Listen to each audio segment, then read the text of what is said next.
3 races in 0 points, 1 engine that physically hurts its drivers. And Honda's own trackside chief finally said the quiet part out loud after Suzuka. We won't see major performance changes until the ADUO. Nobody stopped to process what that actually means. This is not a frustrated engineer venting after a bad weekend. That is a technical leader telling you the engine is not getting fixed, not because they don't know how, but because the regulations won't let them. The date that unlocks all of that is closer than you think and more important than anyone has properly explained. That is what we are breaking down today. The 2026 regulations introduced a system called ADUO, Additional Development and Upgrade Opportunities. The name sounds bureaucratic. What it actually represents is a lifeline built into the regulations for exactly the situation Aston Martin and Honda find themselves in right now. Here is how it works. The FIA tracks power unit performance across the season using a specific index based on dyno data and measured IC output. Not lap times, not qualifying gaps, but raw engine performance numbers. At defined points during the season, the FIA evaluates every manufacturer against that index. If a manufacturer's internal combustion engine is more than 2% below the benchmark, which is almost certainly Mercedes, they receive one additional homologation upgrade for 2026 and another for 2027. If the gap exceeds 4%, the allowance doubles, 2 upgrades in season, 2 more the following year. Honda are not working on the assumption they might qualify for ADUO. They are working on the assumption that they will and that the gap will be large enough to place them in the higher bracket. The vibrations, the battery damage, the power deficit, the fact that Alonso completed 1 race distance in 3 attempts and finished a lap down. These are not the symptoms of a team that is 2% behind. These are the symptoms of a team that is significantly further back than that. And once the ADUO evaluation confirms it, the regulations hand Honda cannot currently access the permission to actually fix it. Here is where the calendar chaos created a problem nobody anticipated. The ADUO evaluation was always designed to happen after the 6th race of the season. Under the original 2026 calendar, that 6th race was the Miami Grand Prix in early May. Perfect timing, 5 races of data, a clear performance picture, and the chance for struggling manufacturers to receive upgrade permission before the season had gone too deep. Then the Bahrain and Saudi Arabian Grand Prix were cancelled due to the conflict in the Middle East. Suddenly, the 6th race of the season is no longer Miami. It is Monaco in early June. That is a 5-week delay in when Honda can receive the ADUO evaluation and 5 weeks in which the Amr 26 continues racing with an engine Honda's own engineers have described as fundamentally limited without upgrade permission. Aston Martin's chief trackside officer Mike Crack was direct about what that delay would mean. The earlier the improvements can be made, the better, he said. That is an understatement from a man who spent 3 race weekends watching his cars fail to complete race distances. The FIA recognized the problem. According to multiple sources, including Motorsport Italy and the race, the governing body is working on a rule adjustment that keeps the ADUO evaluation around the Miami timeline rather than letting it slide to Monaco. The mechanism under consideration is either a fixed calendar date or a modified race count trigger that accounts for the cancellations. Whatever form the adjustment takes, the intent is clear. The evaluation happens near Miami, not Monaco. And for Honda, that difference is not weeks. It is the difference between having upgrade permission for the first half of the season or spending it entirely in regulatory limbo. There is an inherent tension in the ADUO negotiation that nobody talks about directly, but everyone understands the system requires agreement from the manufacturers. And the manufacturer that sets the benchmark, the one whose performance defines what 2% and 4% actually means in practice, is Mercedes. Mercedes has the most to lose from ADUO being triggered early and broadly. If Honda receives 2 additional upgrade opportunities, the gap that currently places Aston Martin at the back of the grid begins to close eventually.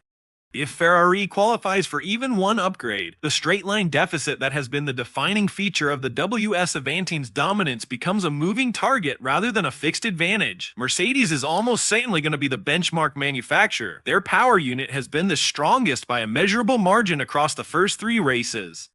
That means their performance sets the threshold against which every other manufacturer is measured. It also means they have the least incentive to agree to an earlier ADUO evaluation date and the most incentive to see it delayed to Monaco. There is also a subtler factor.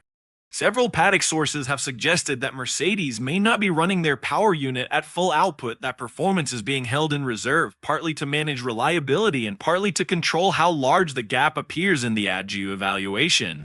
If the benchmark is artificially suppressed, fewer manufacturers qualify for the higher upgrade bracket that protects Mercedes' advantage for longer. None of this is confirmed, but in a sport where every regulatory decision has competitive implications, the timing of the ADUO evaluation is not a neutral administrative question, it is a competitive one.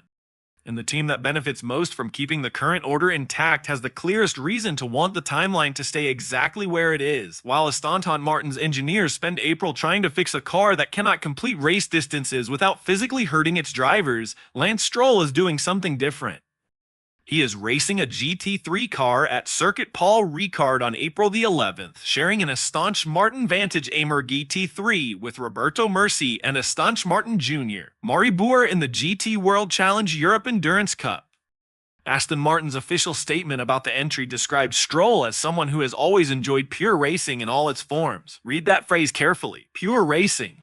In the context of a season where Stroll has called the 2026 regulations a shame, where he described the cars as capable of being lighter and nicer, where he has been one of the most openly critical voices in the paddock about the direction the sport has taken, the phrase pure racing is not accidental. It is a pointed contrast to what he has been doing in Formula One this season. A car that cannot finish a race, an engine that vibrates so severely the drivers have had to take their hands off the steering wheel, and the car a result in Japan that placed him in what he himself called the Aston Martin Championship, a private battle with his own teammate for 21st and 22nd place. To while the actual race happened somewhere else on the timing screens, the GT3 entry gives Stroll something he has not had since preseason testing in Bahrain.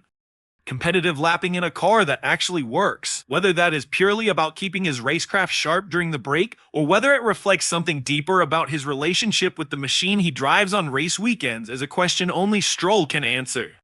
But the timing is telling, and Aston Martin chose to frame it as an endorsement of pure racing, which implies without saying it that what he does in the Aimer 2.6 is something else entirely. The ADUO valuation near Miami is not the end of Aston Martin's story.